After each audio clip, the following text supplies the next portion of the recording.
This is the Final Whistle podcast from the Wrexham AFC media team.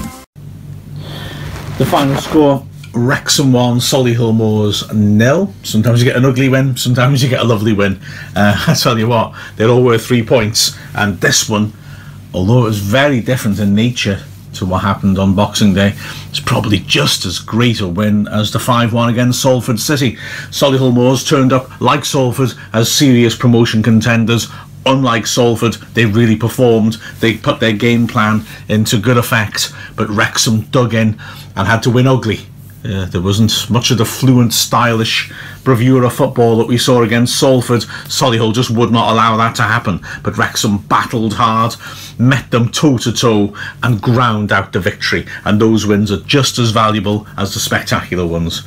Wrexham unchanged, unsurprisingly, from the team that beat Salford, but having to operate in a very different manner. Solihull are a long ball team. They turn you, they fight, they commit tactical challenges, tactical fouls to try and break play up. They make life difficult, and they're huge, and it was tough for Wrexham. Whereas Salford wanted to get the ball down and play and allowed Wrexham to do likewise. Solihull just denied space all over the pitch, closing like a net around the ball when Wrexham had it, but Wrexham managed to keep their discipline. Solihull had spells when they were on top of the game. That's the nature of the thing when you play a long ball team. There's always going to be spells when they're on top, and you've got to try and work to have spells where you impose your style on them. The early stages saw Solihull look impressive. They had a chance in the 3rd minute. Carter winning a free kick after Summerfield dangled a foot out and clipped him. He drove it with power, but the wall jumped and Ahead managed to get it clear back to Carter, who met it on the volley but couldn't keep it down, sending it over the bar.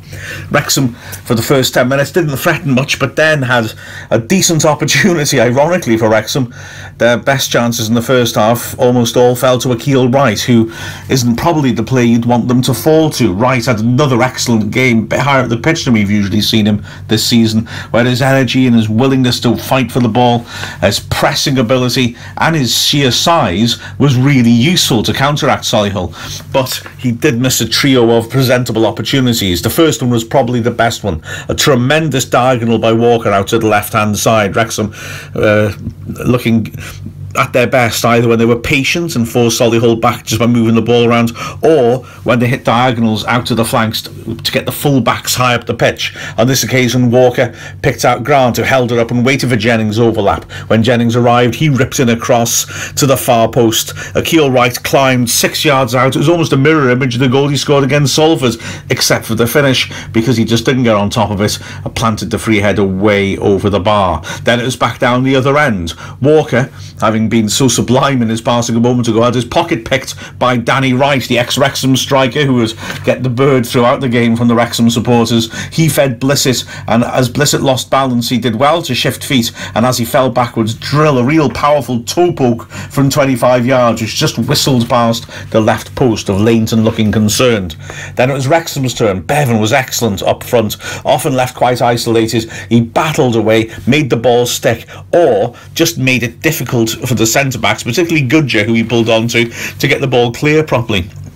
Goodger's a hulking figure who normally would expect to get the ball a good 20 yards away with a clean header. He rarely got a clean header while Bevan was on the pitch, as he constantly hassled him, jumping into him. If he didn't beat him to the ball in the air, he'd make sure he couldn't get a proper contact himself. On this occasion, Bevan span and found Carrington. Carrington stood up across towards the penalty spot, and there was Akil Wright again, climbing unchallenged, tried to glance it into the bottom left corner, didn't make enough contact though, and it went comfortably wide. A decent chance for Wright.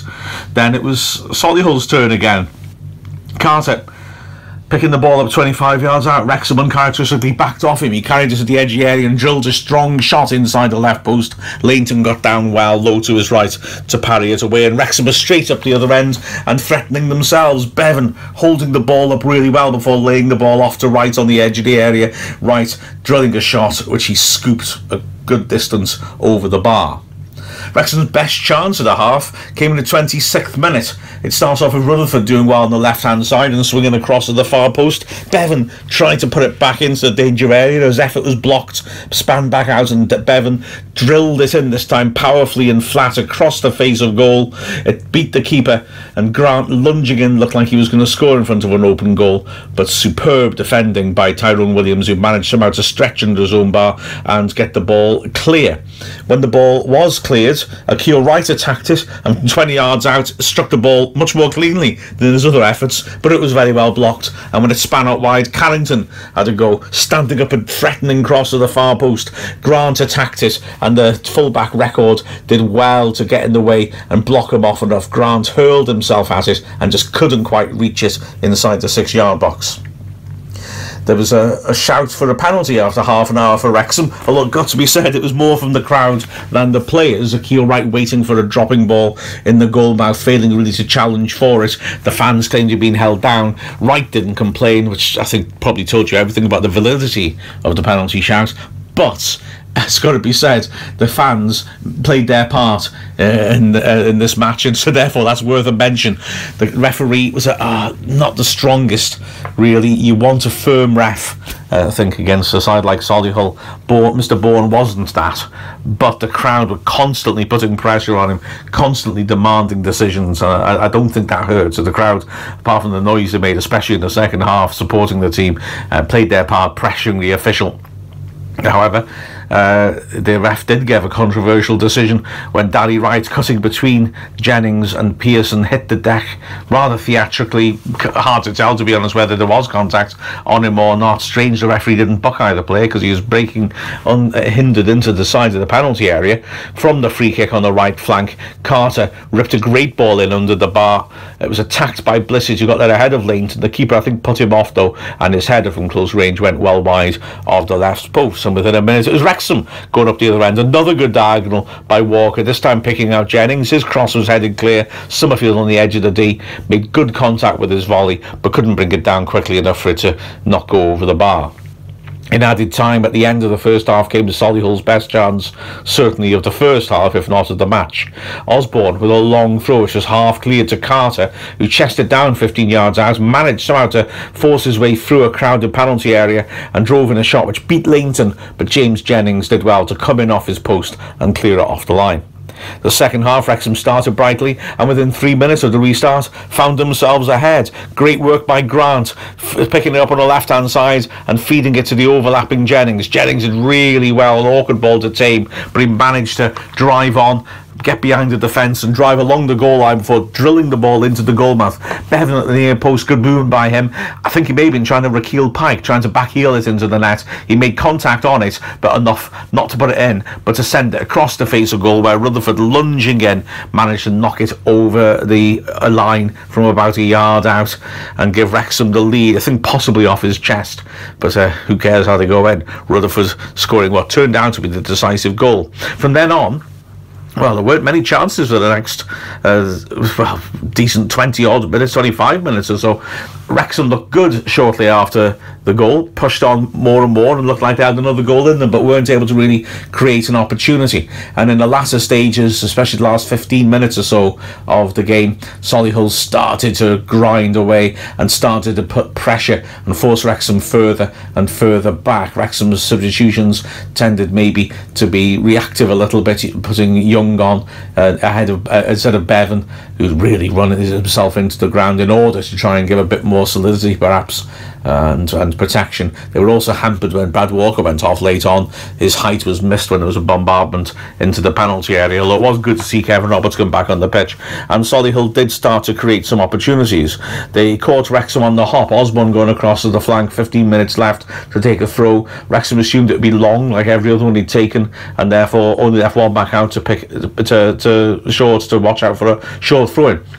which meant they were caught out. It was thrown short of Record, 2 against 1. They manufactured a position for a cross. Record swung it into the far post. The big centre-back Goodger was there, 6 yards out, and planted it just wide of the post. Probably should have scored, in all honesty.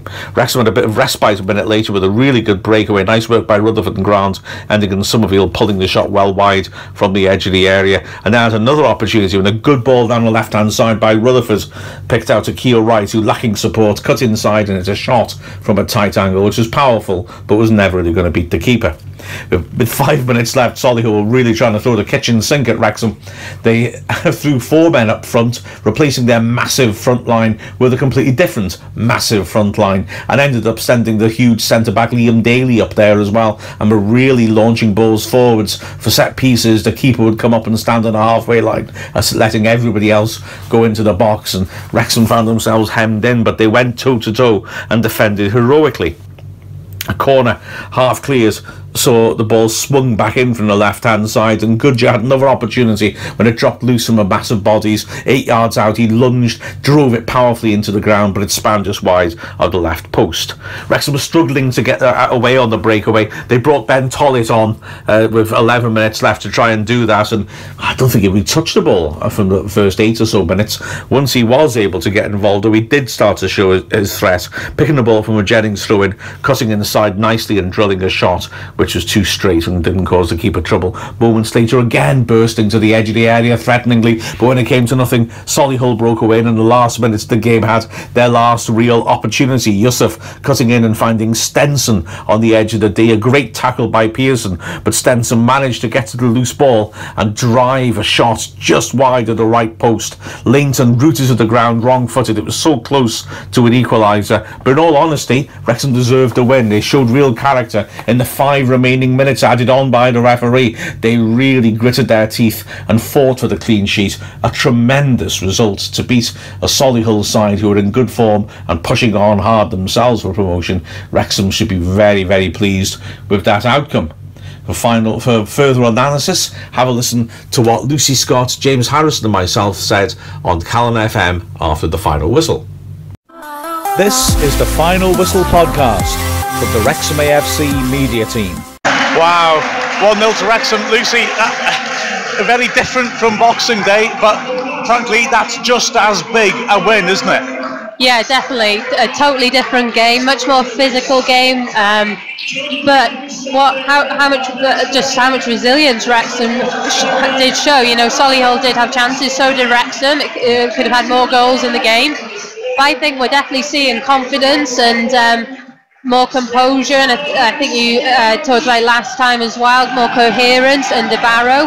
Whereas in the past, those types of games, especially in the final 5 minutes, you're always on the edge of your seat thinking, how many goals have we given away and drawn and even ended up losing in that part of the match?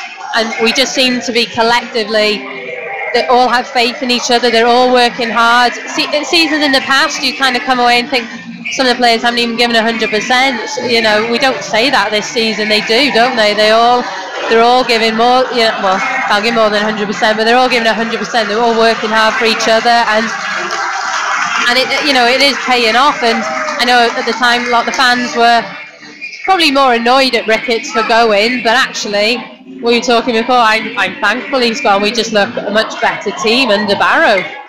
Yeah, absolutely. We've been flexible tactically, and in the last 20 odd minutes especially, Solihull put a lot of pressure on. It was bad to lose the height of Walker to an injury as well, but we defended exceptionally well, didn't we? Yeah, we did expect that. You know, you're going to, unfortunately, chances are going to come, and just did well to soak up that pressure against a heavy bombardment of physicality, an aerial threat, basically. They threw the kitchen sink at it. They really wanted to get a result. They had nothing to lose in that last 10 minutes, and Wrexham had everything to lose, and that, I think, was why the game panned out so well, and so it did. But vital, again, that defence stands tall. Again, we've shown that we're willing to manipulate tactics against different opposition, which is something we hadn't done, as Lucy said, under Sam Ricketts. So a vital 3 points against a team that are right up there challenging, and a statement of intent in the last two results, really. Yeah, absolutely, and sets up that game on New Year's Day beautifully as well. Another tricky man of the match for you, Lucy, because the look on your face reflects that. because there were so many good performances. Do you want to turn this into a democratic discussion, or do you want to just have you got a name in your head? I mean, collectively they all did so well, but I think as a defensive unit, I think they all did so well. I mean, and I think going back to, I think was it Krista Berger's question before, I know it's difficult coming on right at the end for Kevin Roberts, but I think Carrington will keep his place at right back. But again, Carrington, Mr. Versatile, can slot in anywhere. It's a tough one. I almost want to give it to the two centre halves for dealing with the constant kind of long balls, the pressure, particularly from right until he went off. So I'm going to give it to Jake Lawler and Sean Pearson. I'm going to give it to both of them. I think that's a fair call. That James is showing the latest scores. Orient have dropped 2 points. They've drawn 0-0 at Dover. Filed a leading late on. But yeah, I think it's a fair call that with the two centre backs. I thought both Lawler and Pearson stood firm magnificently at the heart of the defence. I must be honest with you though, there's a thought in my head. I agree with the decision, by the way, I'm not dissenting. Are we for the second game in a row going to give a man of the match to a player who only plays just over an hour? Because again, Bevan, you know, it's unorthodox really for a player to only play 2/3 of it to get the man of the match. But again, Bevan's influence was absolutely fantastic out there. He really disrupted their defence and caused them massive problems in the midfield as well. The energy of Wright, the energy of Summerfield. This is a very different type of performance to the one that we saw on Boxing Day, but a massive one. It's a brilliant result. The momentum is growing, and now a huge game coming up from Calne FM on New Year's Day at Salford. Join us for that with a final score of Wrexham 1, Solihull Moors 0. I'll hand back to the studio. This is the Final Whistle podcast from the Wrexham AFC media team.